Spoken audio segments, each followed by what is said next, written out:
warnanya itu langsung berubah menjadi kuning. Ya, nah kecoklatan. Iya, ketika kalian cuci dengan sabun maka akan berubah menjadi merah kecoklatan. Nah itu kenapa? Karena dia bereaksi dengan basah, Bu. Ya, benar sekali Lisa. Nah ketika kalian cuci dengan sabun maka warna kuning dari si kunyit ini akan berubah menjadi merah kecoklatan. Nah kenapa? Karena di dalam kunyit ini memiliki senyawa kimia yang bernama kurkumin, di mana kurkumin ini sangat sensitif terhadap perubahan asam dan juga basa. Makanya ketika kalian cuci menggunakan sabun, sabun yang bertindak sebagai basa ini akan merubah warna kuning dari si kunyit ini menjadi merah kecoklatan. Dan kunyit ini juga bisa digunakan sebagai indikator asam dan basa.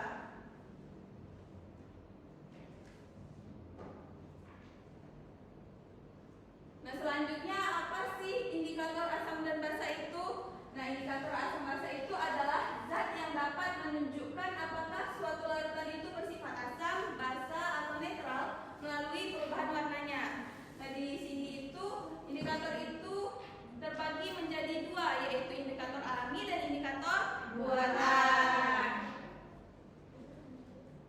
Nah yang pertama itu ada indikator alami. Nah indikator alami ini berasal dari bahan organik. Indikator alami ini hanya bisa menunjukkan apakah zat tersebut bersifat asam atau tidak dapat menunjukkan nilai pH-nya.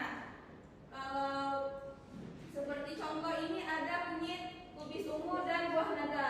Cara kalian mengambil ekstraknya itu adalah seperti contohnya itu adalah kunyit. Cara mengambil ekstraknya itu bisa diparut atau juga di blender. Dan nanti hasilnya itu kalian saring dan akan mendapat ekstraknya. Seperti contoh,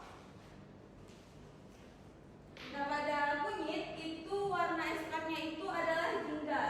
Ketika kalian campurkan, diteteskan dengan larutan asam, dia akan berubah menjadi kuning. Kemudian ketika kalian teteskan dengan larutan basa, dia akan berubah menjadi warna merah kecoklatan.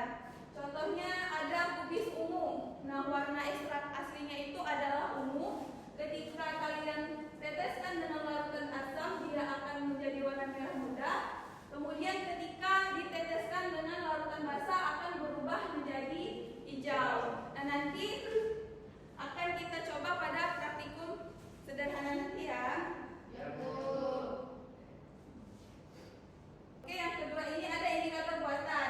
Yang pertama itu ada kertas lakmus. Nah, kertas lakmus ini terbagi menjadi dua, yaitu lakmus merah dan juga lakmus biru. Nah, lakmus merah ini ketika kalian celupkan ke dalam larutan asam, dia tetap berwarna merah. Kemudian ketika lakmus merah dicelupkan ke dalam larutan basa, dia akan berubah menjadi biru. Dan ketika dicelupkan ke dalam larutan netral, dia tetap merah. Kemudian lakmus biru ketika dicelupkan ke dalam larutan asam, dia akan berubah menjadi merah. Ketika dicelupkan ke dalam larutan basa, dia akan berubah menjadi biru. Dan ketika dicelupkan ke dalam larutan netral, dia tetap biru.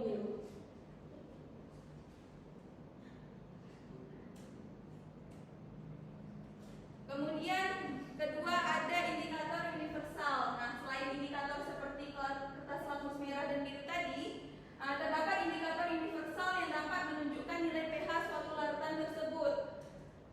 Nah yang tadi kan tidak dapat menunjukkan nilai pH-nya, tapi kalau indikator universal ini caranya itu dia berbentuk seperti kertas. Boleh anak-anak lihat seperti kertas. Nanti ini dia seperti kertas-kertas kecil. Nanti caranya itu kalian tinggal celupkan kertas lakmus indikator universal ini ke dalam larutan. Nah, nanti setelah ditunggu beberapa detik, tinggal kalian sejajarkan dengan yang sudah diberikan di depan dan belakang. Nah, nanti seperti contoh, kalian warnanya itu tepat di angka 4, maka